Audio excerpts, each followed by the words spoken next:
So for the last few years, I've had a summer tradition of rewatching some of the Indiana Jones movies, usually the original trilogy, maybe a couple of the other ones. And then I make a video about some aspect of Indiana Jones, of the character of the franchise. I did it again this year, as you can see, but I wasn't sure exactly what this video I wanted to cover, what I wanted to talk about, what I was going to do. We did have the Great Circle video game come out in the winter, so I was considering talking about that, but I'm not very knowledgeable about video games compared to film, and I did only play the story mode as opposed to the full game. So I didn't think that that was going to be the best choice for me to cover. If you did want any quick thoughts, I think as a game, it's pretty fantastic. It's really cool to play as Indiana Jones. I'm a little bit mixed on the story though, and like how it fits into the Indiana Jones canon. But speaking of the larger Indiana Jones canon, that's actually what this video's topic is going to be, because leading up to rewatching the movies, rewatching those, I finally got around to checking out the Young Indiana Jones Chronicles TV show from the 90s. So this video is just going to be me talking about various things about what I thought of that. Overall, I'd probably recommend it if you're a fan of Indiana Jones, but let me cover it in a little more detail if you want.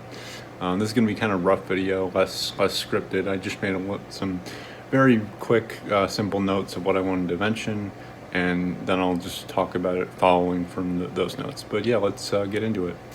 So, obviously, George Lucas created Indiana Jones, but it's just interesting to see how fully realized a vision he had for that character. Because when he was making the show, he wrote up extended plans of like the timeline and stuff. He planned out many episodes beyond what actually got made. And it was just kind of an interesting writing process you can read about. So Lucas figured out when is it going to be, where is it going to be, and who's going to be in it, what real people, what characters. And then he gave it to other writers to kind of flesh out, write a script from there. And what it ended up being is kind of like almost edutainment, educational entertainment, in the subject of history, specifically history of the 19-teens, 1900s, a little bit of 1920s, that era. And it's just really cool to see Indiana Jones fit into that. I do think it's kind of a nitpick. He does have kind of what I'll call Forrest Gump syndrome. Not the mental slowness, but just like the idea of he meets all these famous people. It's a little unrealistic for him to meet that many famous people, live through that many exciting things of the era. But I think it's probably better than like meeting a bunch of influential people, probably a little bit better than discovering literally every single magical artifact in the world. I think that's a step too far, maybe. Some is fine, but he shouldn't discover everything. That just gets a little unrealistic. But yeah, so this Young Indiana Jones stuff was always intended to be a series, a TV show, but I think it would be interesting to see like a theatrical movie with this concept, with like River Phoenix or something playing him. That would have been kind of cool if they did that. I don't know exactly when River Phoenix passed away, unfortunately, but it was right around when this was getting developed. So, but the actual cast that we do get is interesting, not bad, but just not that like perfect match for the films. I like to joke that I like the Young Indiana Jones Chronicles. It's good. It's also a very good example of the idea that only Harrison Ford should play Indiana Jones. But yeah, anyway, so Corey Carrier is fine. He plays him as a little kid, kind of just generic kid character. I kind of see similarities just because of the George Lucas, like Episode 1 Anakin Skywalker, but probably better. But yeah, a little kid is not going to be at all similar to 30s Harrison Ford, adult Indy. 20s and teens, Sean Patrick Flannery, he's charismatic, he's good. I like the character that he's playing, but he also doesn't feel that similar to adult Indy. I would say he kind of reminds me of like a Marty McFly or very early Luke Skywalker from the first movie. He's a little whiny sometimes, honestly, but he's younger, so I guess I give it a pass. Yeah, again, bring back that idea of like, oh, only Harrison Ford should play Indiana Jones. I don't really know if I fully agree or not. I guess, so maybe Indiana Jones at a certain age should always be reminiscent of Harrison Ford at that age, like how he was in the movies. But maybe at different, like younger ages, he could have a little slightly different personality. That's what this show is kind of doing. I will say I didn't really like the George Hall bookends with like the old indie set and then present day '90s. It's just kind of goofy and not doing much. Sometimes it's okay, but a lot of the times it's a little tonally weird. Um, and people seem to have that common opinion. So yeah. The only other returning character from the films is Henry Sr., and I think that Lloyd Owen does a really good job. It's interesting to see that more like father and son relationship, and it's always funny to hear a Sean Connery impression, kind of that strong Scottish accent. I will say this is not relevant at all, but just Sean Connery was obviously very bald, playing Henry Sr., and then Lloyd Owen has like a full head of hair, and that's just kind of funny to me. So yeah. I guess actually you could explain it as, oh, once Indiana Jones's mom died, that caused Henry Sr. to get depressed and lose his hair. I don't know. But speaking of Indy's mom, not super memorable, unfortunately. But I think the reason is because you had this character, Miss Helen Seymour, the like tutor, kind of. She's a very interesting character. I think. Yeah, just old-fashioned, going along for these crazy adventures. Sometimes not the crazy adventures, but just like the episodes when he's a kid. It's neat that Indy has this like godmother, I would describe, figure. So yeah. Moving into the teen and young adult chapters, I really didn't like Remy Baudouin is the last name, the Belgian guy, in the army with him. I didn't like that character too much, but he does work as a sidekick. Honestly, he just makes Indiana Jones look cooler because he's kind of annoying sometimes, and I think that's the contrast between annoying side character and cool main character, and Indy's not as cool as he is in the movies because he's younger, so the sidekick can be even less cool to show that Indiana Jones should always be the coolest character, and so if you have to bring him down a notch, then you got to bring the other characters down a notch, if that makes sense. I don't know. But okay, that's characters. They filmed this all over the world, because I think most of the time an episode's set in some far off country, and they tried to film probably in that country. So it's definitely difficult production. I have to respect it. It's like very ambitious, so that's cool. Other side note, I recognize a lot of the music from the Lego games, which is cool. But honestly, sometimes it's weird hearing it here now since I had that like prior exposure to it. It's kind of, this is a tangent, but it's the idea of like, oh, do you use pre-existing songs for a movie or do you write a fully original score? If a fully original score could be usually better because then you're not dealing with any pre-existing exposure to what people have with that other music. I don't know.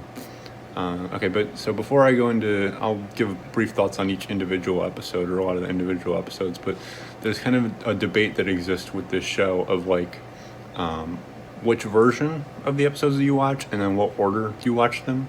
So version, you can do either like hour-long episodes or feature-length episodes. I mostly watch them as the hour because that was the original version they did.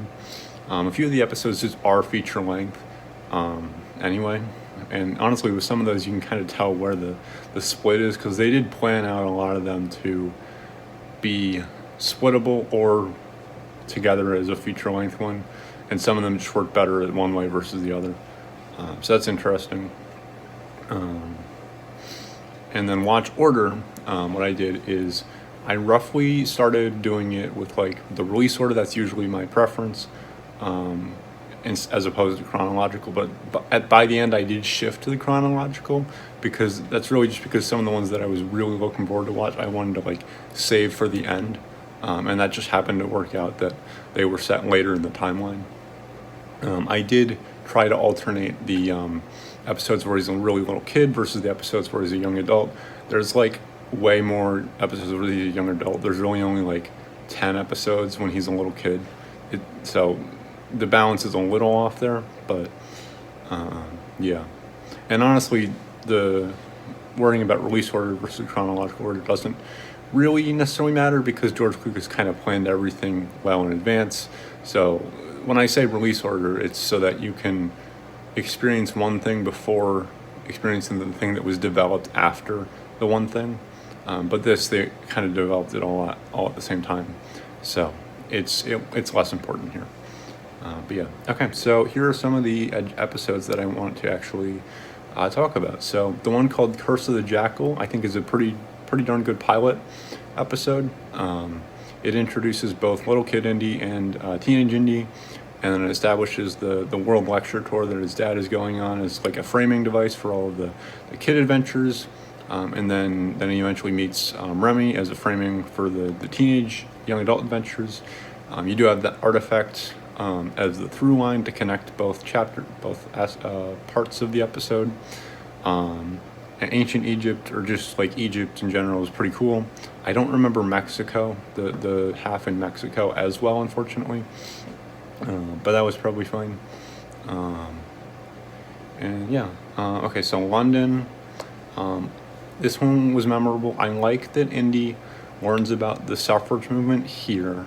I think it fits with him being, I'll say, like ahead of the curve on a lot of other social issues. Because like if you look at this, he was very anti-Nazi in the 30s. A lot of other Americans, if you look at real history, some of them were more apathetic to the Nazi party and all that up until we actually entered the war in the 1940s. So I just like the idea of Indiana Jones being fairly ahead of the curve on a lot of social issues, or just really any issues. I just think that's interesting. Yeah, because he's a smart guy. So it makes sense that he would have good opinions on all that. I guess I'm trying to not get political. If that's political, I'm sorry. Okay. East Africa, British East Africa. It was good. It was cool that Theodore Roosevelt is one of the historical figures that they did. So good episode, I guess. But I don't know. Some of the little kid episodes are just less memorable. I don't know. Yeah, just Teddy Roosevelt. That's cool. So the first World War episode, it was called Verdun. It had a lighter tone. It was about like message delivery and stuff, and that's just not the most interesting story you can tell in the World War. And I think they realized this because some of the other World War episodes are actually really good. Speaking of, the 2-part episode where they cross Africa through the Congo on that mission, that is a banger. That is a banger episode. They fit together super well, or you could just watch them standalone because part 1 is the actual mission, and then part 2 is how they feel about it once they're done. But yeah, they cross the whole continent of Africa. That's really cool. Just a cool mission that they have to do, and it's interesting to see like, oh, are they going to be able to do it? And then at the end, Indy learns a really interesting, good lesson about the nature of war from his fellow troops that he's with, and how war is very ugly.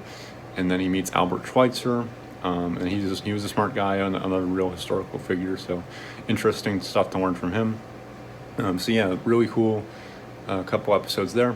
The Austria, first one in the whole like spy arc, I guess. That one, I guess the only interesting thing is it's based on a pretty real event that went down.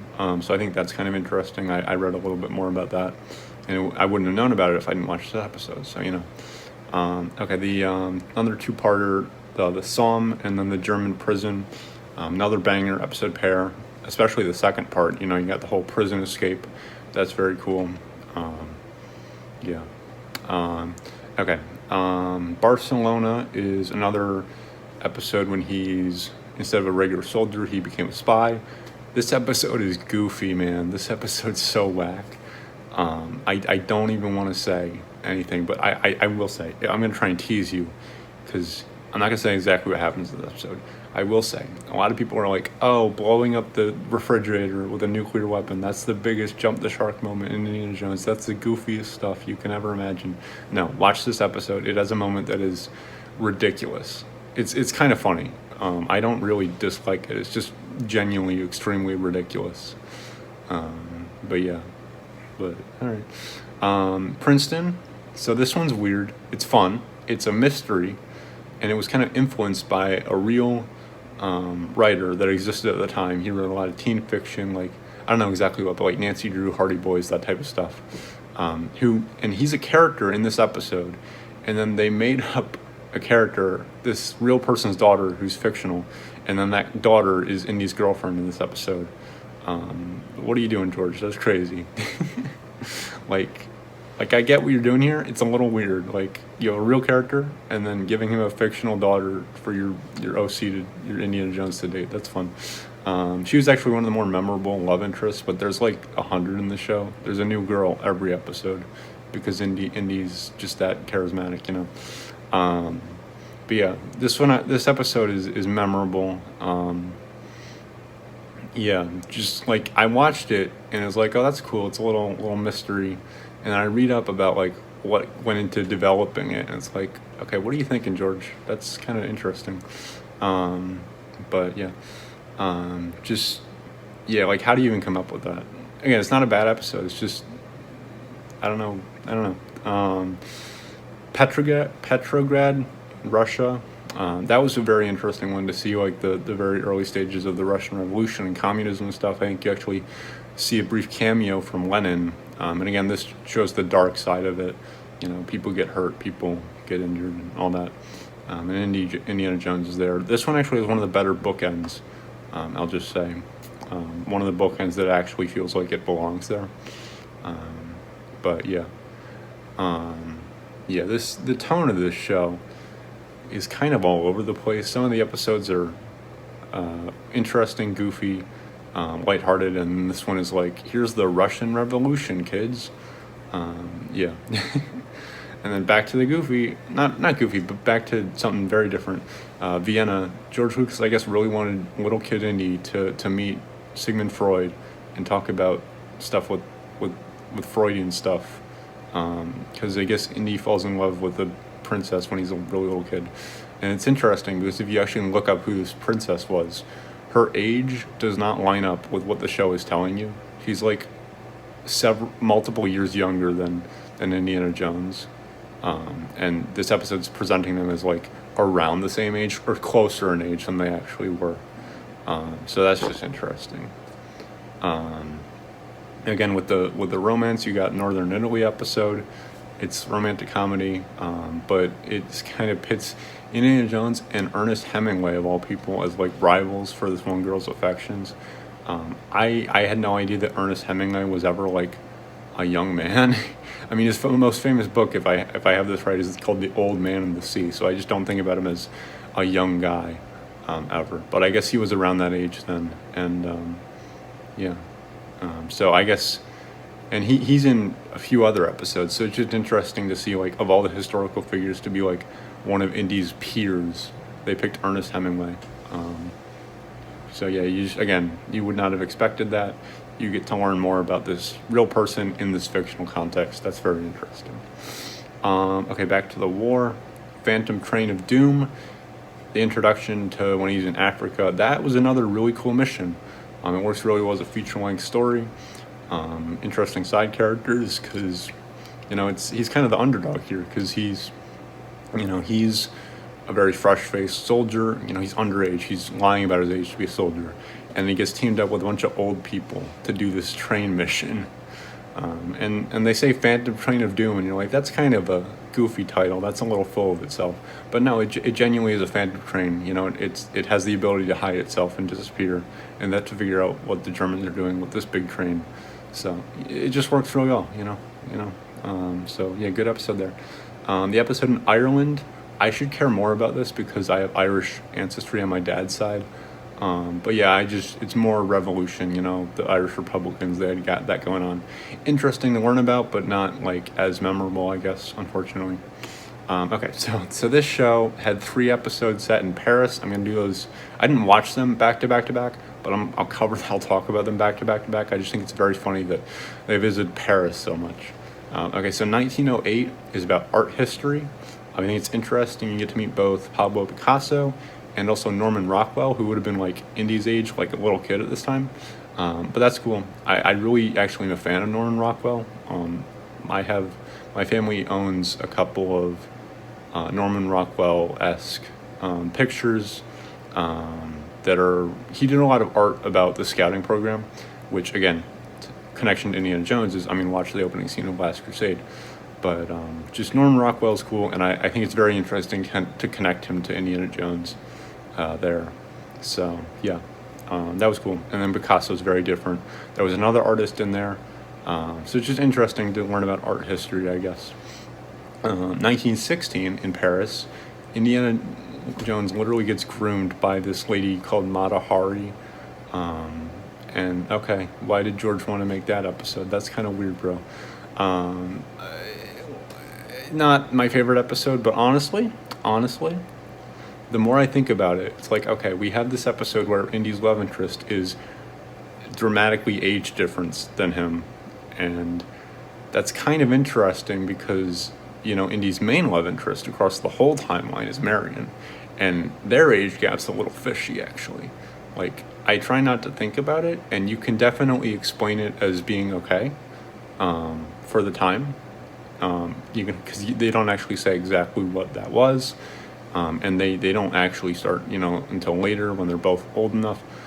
It's just interesting if you consider this canon, this young Indiana Jones, you know, he got, I'll say, groomed, and then Indiana Jones, almost groomed another person. So it's just, you know, this character is not flawless, and I just think that's interesting. But yeah, definitely a bold choice to do an episode like this. Makes me think a lot about the character now, and how he's not perfect. Yeah, interesting. And then 1919 is back to being an episode that I liked. I think it was really neat to see the discussion of like the post-war politics and how they figured out the consequences of World War I. You know, if you know your history, they hit Germany really hard with the repercussions and all that. But this episode really not about Germany. It's really about some of the countries like the Middle East and Vietnam, and Indy's kind of sympathizing with those kind of underdog countries there, and that's kind of interesting. Just to see that they're getting a voice, or they're not getting as much of a voice.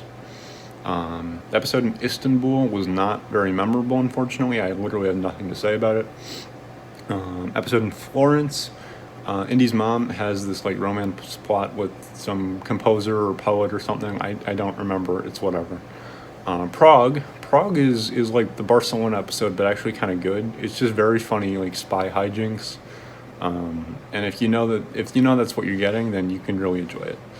Again, if you want a more serious episode, watch one of the other episodes. If you want kind of a silly comedy episode, watch this one. You know, very different tones across the whole series.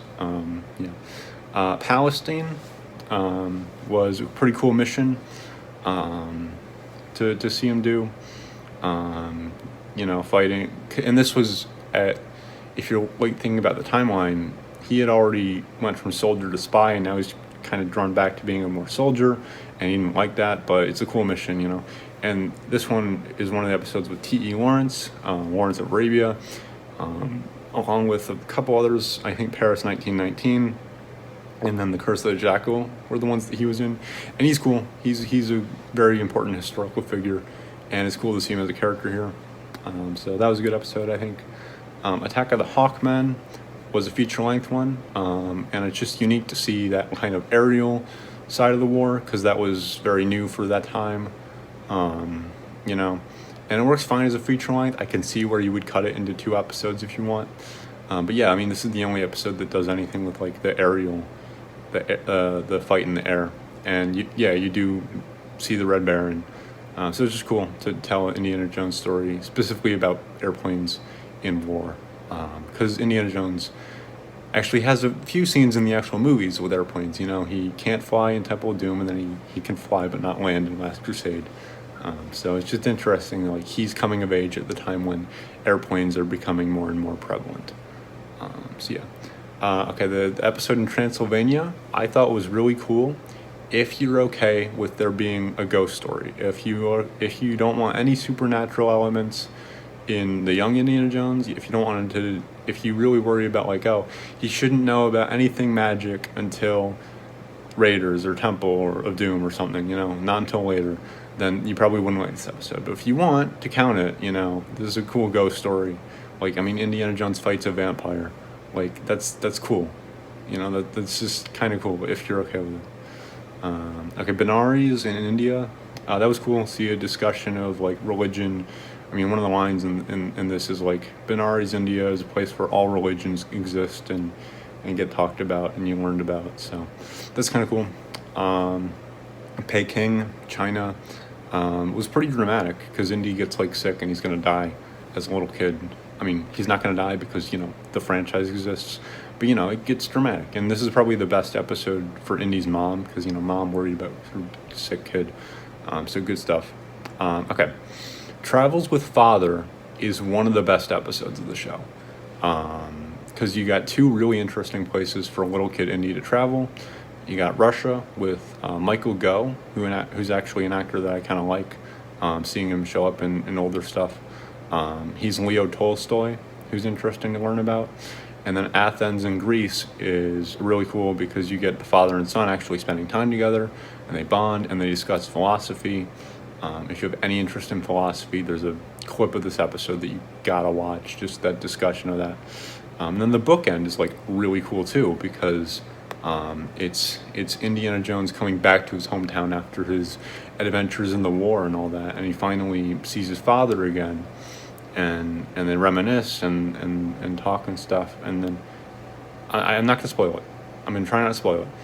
There's a moment at the very end that kind of sets up the last few adventures, but you can see the dynamic just shift on a dime.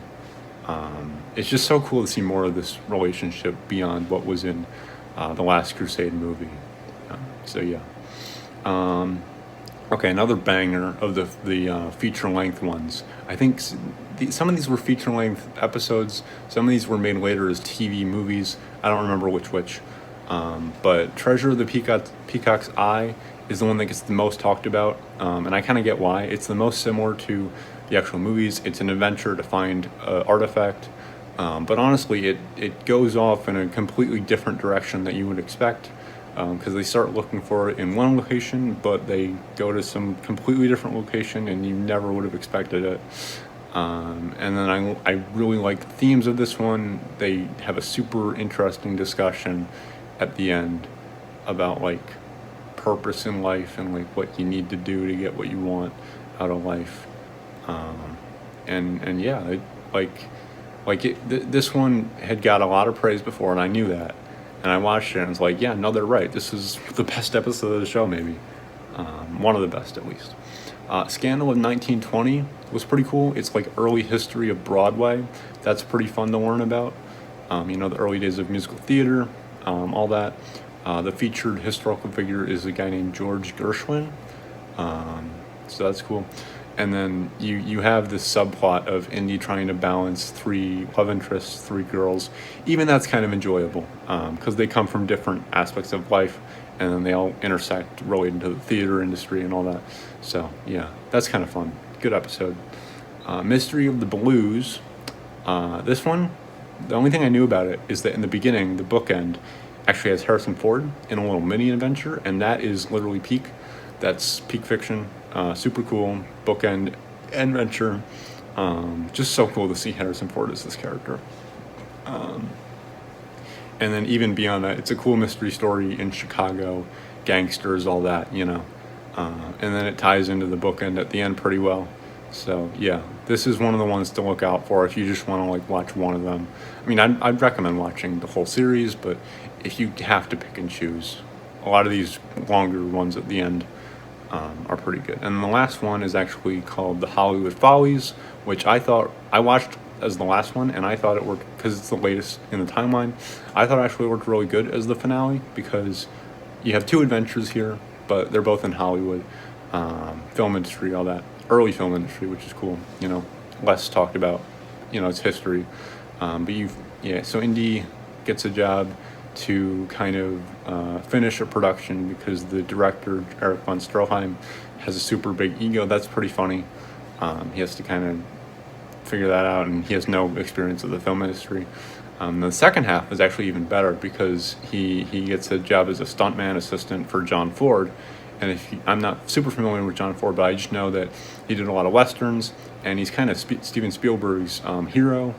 And so it's just cool because like George Lucas developed all of this series because George Lucas developed Indiana Jones, but it's nice to see something that's kind of from the other parent of Indiana Jones. You know, Steven Spielberg gets some representation. Not that Steven Spielberg was necessarily involved in this, I'm not sure, but it's just cool to like how you can make that connection between John Ford, Steven Spielberg, and the Steven Spielberg did Indiana Jones. So that's cool. And then this one, I'm gonna try and not spoil. There's one moment in this episode towards the end. It's a stunt, and it's kind of callback related to a classic moment from the movies, and I had no idea about it. I'm trying to keep it vague, but you see that, and it's like, oh my god, that's amazing. So that's cool. But yeah, like that's why I think it's like a great finale. If you had seen the movies before, and then you are watching this in preparation to rewatch the movies, maybe, it's just so cool to like learn. Oh, that's how the character of Indiana Jones knew how to do this cool moment from the movie because he did it before working as a stuntman. It's just, yeah. So, okay, so some final thoughts. Even though I said it was kind of unrealistic that Indy got to meet all these historical figures, it's just really cool. He serves as a good vehicle to like get exposed to all of them, learn about them. And it's just such a big variety. You know, you got war people and American culture people and knowledge people and stuff, like famous writers and artists. Just a lot of stuff in there. But yeah, so just shift back into Indiana Jones in general. So I've heard ever since Great Circle came out that the future of Indiana Jones is in the video game medium. I maybe agree. You could definitely make sequels to Great Circle with some cool ideas in there. But honestly, I'd be very interested in seeing how else you could flesh out Indiana Jones's life in a similar way to this show. You know, because I think this show does a lot of things that are really cool. It does not stick to just doing adventures that are similar to the movies.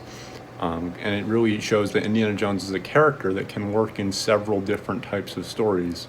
I think that's really cool. So if I was saying something right now for like what the future of the franchise should be, first of all, I'm not at all prepared to make a statement like that. But if I had to say anything, make an animated series that's kind of like this, just different points in time. Indiana Jones doing several different types of stories, but it's just this one character and this one life story with a variety of stuff that happens. But that's my idea. But yeah, I just like the show. Not really even because it's Indiana Jones. I like Indiana Jones. He's a good vehicle to learn about all this stuff. But I mean, it's a show that was created by a guy with just an elaborate vision for a character, and then that allowed for a variety of different adventures, variety of stories that were able to come in and get done by different creators. And that's just such an interesting like writing process and all that.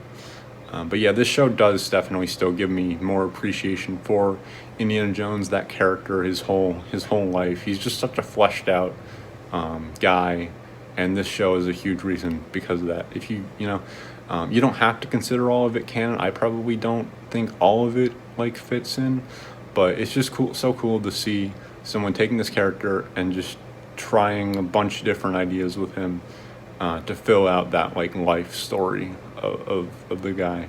So yeah, very glad I watched this show. Hopefully you enjoyed my thoughts talking about some of it. Hopefully I did a good job like recommending it. But yeah, it's a good show, interesting show. I like Indiana Jones and I like history, and this is what that is. So yeah, that's my thoughts. Goodbye.